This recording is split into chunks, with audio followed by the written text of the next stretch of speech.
নমস্কার বন্ধুরা, job updates and নিউজের পক্ষ থেকে তোমাদের সকলকে জানাই স্বাগত। তো বন্ধুরা, আজকে কথা বলবো গভর্নমেন্ট অফ ওয়েস্ট বেঙ্গলের পক্ষ থেকে বের হওয়া সম্পূর্ণ একটি নতুন আপডেট নিয়ে তোমাদের সাথে কথা বলবো, যেখানে তোমরা দেখতে পাবে বিএসকে এর মতো এখানে নিয়োগ শুরু হলো এবং এখানে তোমরা রাজ্যের 23 জেলার যে কোনো প্রান্ত থেকেই ছেলে হোক কিংবা মেয়ে প্রত্যেকেই তোমরা আবেদন জানাতে পারবে। খুবই ভালো সুযোগ রয়েছে, যেখানে অ্যাপ্লিকেশন করতে কাউকে একটি পয়সাও খরচ করতে হবে না, অর্থাৎ সম্পূর্ণ বিনামূল্যে সে আবেদন করতে পারবে। এবং এখানে তোমাদের অ্যাপ্লাই প্রসেস সহ সবটাই শেয়ার করব, যে কি যোগ্যতায় কোথায় নিয়োগটি করা হচ্ছে, এবং যেখানে অ্যাপ্লিকেশন করতে যাদের মিনিমাম 18 বছর বয়স তারা কিন্তু প্রত্যেকেই আবেদন করতে পারবে। তো চলো দেরি না করে সরাসরি অফিসিয়াল নোটিশ নিয়ে ডাইরেক্ট বিস্তারিত আলোচনা তোমাদের সাথে শুরু করব। কিন্তু ডিটেলস বলার আগে তোমাদের প্রত্যেকের কাছে আমি একটাই রিকোয়েস্ট জানাতে চাই, যে যারা এখনো আমাদের এই চ্যানেলটিকে সাবস্ক্রাইব করোনি তারা ঝটপট চ্যানেলটিকে সাবস্ক্রাইব করে পাশে থাকা বেল আইকনটি ক্লিক করে দাও, যাতে করে পরবর্তী সমস্ত ইনফরমেশন পেয়ে যেতে পারো। তো চলো বন্ধুরা, দেরি না করে এবার অফিসিয়াল নোটিশ নিয়ে ডাইরেক্ট বিস্তারিত আলোচনা তোমাদের সাথে শুরু করব। তো গভর্নমেন্ট অফ ওয়েস্ট বেঙ্গলের পক্ষ থেকে এই নোটিফিকেশনটি জারি হয়েছে, যে নোটিফিকেশন আউট হয়েছে 6 তারিখে, মানে আগস্টের 6 তারিখে নোটিফিকেশন আউট হয়েছে। একদম নতুন এবং রিসেন্ট একটি নোটিফিকেশন, যেটা 6 তারিখে বেরিয়েছে। এবং এখানে নোটিফিকেশনের নাম্বারও রয়েছে 120, এবং এই নোটিফিকেশনের নাম্বার দিয়ে যদি তোমরা ক্রমে সার্চ করো তাহলেও কিন্তু তোমরা পেয়ে যাবে নতুন নোটিফিকেশনটি। তো এখানে অ্যাপ্লিকেশন করার লাস্ট ডেট থাকছে 27 তারিখ, অর্থাৎ 27শে আগস্ট হচ্ছে অ্যাপ্লিকেশন করার লাস্ট ডেট, যেটা 5:30টার মধ্যে তোমাকে অ্যাপ্লিকেশন সাবমিট করতে হবে। এবং এই 27 তারিখের পরে কিন্তু আর কোনো রকম অ্যাপ্লিকেশন জমা নেওয়া হবে না। এবং এই যে রিক্রুটমেন্টগুলো যেটা নিয়ে আজকে কথা বলছি, এগুলো কিন্তু পুজোর পরপরই তোমাদেরকে নিয়োগ করানো হয়ে যাবে, মানে ফাইনাল রিক্রুটমেন্টটা তোমাদের জয়নিংটা পুজোর পরপরই দেওয়া হবে।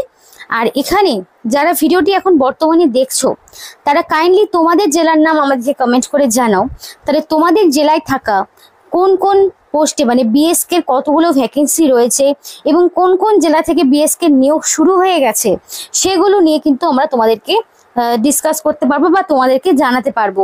তাই অবশ্যই তোমরা যদি তোমাদের লোকাল বিএসকে কেন্দ্রে চাকরি করতে চাও, আমাদেরকে অবশ্যই জানাও তোমাদের জেলার নাম এবং তোমরা ঠিক কোন শিক্ষাগত যোগ্যতার মধ্যে রয়েছে সেটা অবশ্যই কমেন্ট বক্সে আমাদেরকে জানিও। এবার দেখো, অ্যাপ্লিকেশনে তোমাকে অফলাইন করতে হচ্ছে। তো অফলাইন অ্যাপ্লিকেশনের জন্য তোমাকে একটি ফর্ম পূরণ করতে হবে। তো সেই ফর্মটি পূরণ করার জন্য অবশ্যই ফার্স্টে name of the applicant in block letter, অর্থাৎ ব্লক লেটারে তোমার নাম দিতে হবে এবং এখানে রিসেন্ট কালার পাসপোর্ট সাইজের ফটো অ্যাটাচ করতে হবে।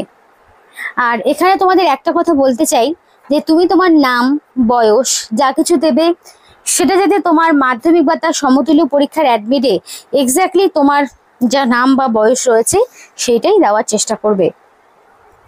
ফাদার্স নেম অথবা হাজব্যান্ডের নাম, তো তোমাদের এখানে তোমার বর্তমানে যিনি গার্জেন রয়েছেন তার নাম তোমাকে দিতে হবে। এবার কারোর যারা বিবাহিত মহিলা তারা তাদের হাজব্যান্ডের নাম দিতে পারে।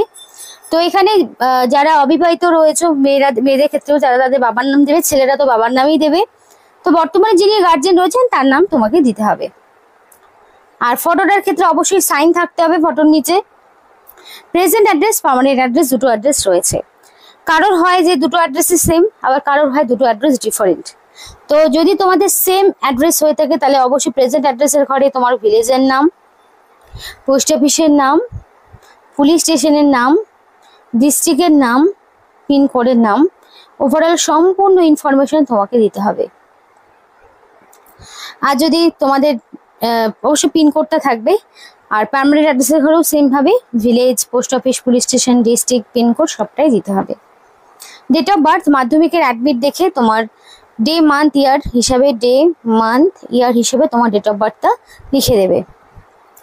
এবং 1/1/2025 অর্থাৎ 1 জানুয়ারি মানে পয়লা জানুয়ারি অনুযায়ী এক্স্যাক্টলি তোমার কত বছর, কত মাস, কতদিন হচ্ছে তোমার ডেট অফ বার্থ থেকে 1 জানুয়ারি অনুযায়ী সেই বয়সটাও অবশ্যই মেনশন করে দেবে এখানে। এবং কাস্ট, এখানে তোমরা ইউআর হও বা এসসি হও বা এসটি হও কিংবা ওবিসি সমস্ত কাস্টের সার্টিফিকেট মানে সমস্ত কাস্টের ক্যান্ডিডেটরা এখানে অ্যাপ্লিকেশন করার স্কোপ পাবে। এবার দেখো এডুকেশনাল কোয়ালিফিকেশন, মাধ্যমিক, উচ্চ মাধ্যমিক, গ্রাজুয়েশন, পোস্ট গ্রাজুয়েশন। এবার তোমার ইচ্ছা তুমি কতটুকু দিতে পারবে। পোস্ট গ্রাজুয়েশনই যে সবার থাকতে হবে তার কিন্তু কোনো মানে নেই। তোমার ফার্স্টের বক্সে তুমি মাধ্যমিক লিখলে, মাধ্যমিকের ইনফরমেশন, কোন board, year of passing, total marks obtain, percentage দিয়ে দিলে। তেমনই ভাবে আবার উচ্চ মাধ্যমিক, বোর্ডের নাম, year of passing, total marks obtain, percentage. এরপরে তুমি চাইলে গ্র্যাজুয়েশনের ইনফরমেশন দেবে, কারণ এখানে হাইয়েস্ট কোয়ালিফিকেশন গ্র্যাজুয়েশন রাখা হয়েছে। পোস্ট গ্র্যাজুয়েশনটা ম্যান্ডেটরি নাই, তাই যার নেই সে তো দেবে না, যার আছে সে চাইলে দিতে পারে। কিন্তু তোমাদের এখানে কম্পিউটারটা জানতে হবে, কম্পিউটারের নলেজ থাকাটা ম্যান্ডেটরি। কম্পিউটারের কোর্সের নাম কি, কতদিন কম্পিউটার শিখেছো, ইনস্টিটিউশনের নাম কি তোমার লাগবে, কারণ এখানে কম্পিউটারটা জানতে হবে। তাই যারা ধরো কম্পিউটার জানো কিন্তু প্রপার সার্টিফিকেট নেই, তাদেরকে বারবার বলা হয়ে থাকে যে অবশ্যই তোমরা কিন্তু একটা কোর্স করে ফেলো, কারণ বর্তমানে প্রচুর এরকম জব রয়েছে যেগুলোর ক্ষেত্রে কম্পিউটারটা কিন্তু লাগছে। তাই যাদের এখানে প্রপার কম্পিউটার, সেটা 6 মাস হোক, 1 বছর হোক বা 3 বছর হোক বা যতদিনের রয়েছে, তারা কিন্তু এখানে অ্যাপ্লিকেশন করতে পারবে, কারণ তাদের হাতে প্রপার ডকুমেন্টস আছে। এবার আরেকটি প্রশ্ন অনেকেরই থাকে যে দিদি আমার উচ্চ মাধ্যমিকে কম্পিউটার অ্যাপ্লিকেশন ছিল বা কম্পিউটার একটা সাবজেক্ট ছিল, সেক্ষেত্রে আমি কি করব। তো তাদের ক্ষেত্রে বলে রাখি, তাদের কিন্তু সেটা কম্পিউটারের মানে আলাদা করে কোর্সের মধ্যে কিন্তু ফেলবে না। তো সুতরাং সেই ক্যান্ডিডেট কিন্তু অ্যাপ্লিকেশন করতে গেলে তাদেরকে আলাদা করে কম্পিউটারের কোর্সের সার্টিফিকেট দেখাতে হবে, তবেই কিন্তু সে অ্যাপ্লিকেশন করতে পারবে। এবার এক্সপিরিয়েন্সের কথা বলি, এক্সপিরিয়েন্সটা কিন্তু ম্যান্ডেটরি নয়, তাই যদি এক্সপিরিয়েন্সের প্রয়োজন হয় তাহলে তুমি দিতে পারো এক্সপিরিয়েন্স, আর যদি না হয়ে থাকে না হলেও হবে, মানে এক্সপিরিয়েন্সটা যে থাকতে হবে সেটার কোনো ব্যাপার নেই। কন্ট্যাক্ট নাম্বার অবশ্যই ভ্যালিড কন্ট্যাক্ট নাম্বার দেবে, যাতে করে সিলেকশন প্রসেসের সমস্ত রকম ইনফরমেশন তুমি পেয়ে যেতে পারো। প্লেসের জায়গায় প্লেস এবং ডেটের জায়গায় ডেট, আর এই অ্যাপ্লিকেশনের জায়গায় অ্যাপ্লিকেশন মানে ফুল সিগনেচার অফ অ্যাপ্লিকেশনের জায়গায় তোমার পুরো নাম তোমাকে দিতে হবে। এবার কিছু কিছু ডকুমেন্টস যেগুলো তোমাকে অ্যাটাচ করতে হবে। Self attested photocopies of residential বা permanent residential certificate issued by SDO concern, মানে এসডিও সাইন করা তোমার একটা রেসিডেন্সিয়াল সার্টিফিকেট আদায় করতে হবে। ভোটার কার্ড বা আধার কার্ডের মধ্যে যে কোনো একটি। এজ প্রুফ, তুমি চাইলে মাধ্যমিকের অ্যাডমিট দিতে পারো। এডুকেশনাল কোয়ালিফিকেশনের সার্টিফিকেট, যেমন ধরো মাধ্যমিকের অ্যাডমিট দেবে, মার্কশিট দেবে, সার্টিফিকেট দেবে, তেমনই আবার উচ্চ মাধ্যমিকের অ্যাডমিট, মার্কশিট, সার্টিফিকেট ওভারঅল সমস্তটা দিতে হবে। এরপরে গ্র্যাজুয়েশনের সমস্ত রকম সেমিস্টার ওয়াইজ ডকুমেন্টসগুলো দিতে হবে। এবং কম্পিউটারের সার্টিফিকেট, এক্সপিরিয়েন্স না থাকলে দেওয়ার প্রয়োজন নেই, কাস্ট সার্টিফিকেট যদি থাকে দেবে। 1 এক্সট্রা পাসপোর্ট সাইজের ফটো তোমাকে দিতে হচ্ছে এনভেলপের সঙ্গে, এবং দিয়ে এই যে ঠিকানায় রয়েছে এই ঠিকানায় তোমাকে অ্যাপ্লিকেশন বাই পোস্টে পাঠাতে হবে। No courier service, no drop box, oh sorry or in the drop box. তুমি চাইলে সরাসরিও জমা করতে পারো, আর চাইলে তুমি বাই পোস্টও অ্যাপ্লিকেশন সাবমিট করতে পারো, কিন্তু যেটাই করতে হবে 27 তারিখের মধ্যে। ওভারঅল ওভারঅল ওয়েস্ট বেঙ্গল থেকে এখানে প্রার্থীরা অ্যাপ্লিকেশন করার সুযোগ পাবে, সমস্ত জেলা থেকেই করতে পারবে। তো অনেকেই রয়েছে যারা অন্য জেলায় গিয়ে কাজ করতে ইচ্ছুক নয়, নিজ জেলায় করবে, তো তাদের ক্ষেত্রে বলছি দেরি না করে নিজের জেলার নাম কমেন্ট করে আমাদেরকে জানাও। তো এখানে দেখো তোমার not less than 18 years, not more than 37 years, তো মিনিমাম 18 বছর, ম্যাক্সিমাম 37 বছর বয়স, এবং 1/1/2025 অনুযায়ী তোমার বয়সটি 18 থেকে 37-এর মধ্যে হিসাব করা হবে। এবং গ্র্যাজুয়েট হতে হবে ইন এনি ডিসিপ্লিন, যে কোনো শাখা থেকে মিনিমাম গ্র্যাজুয়েট হতে হবে।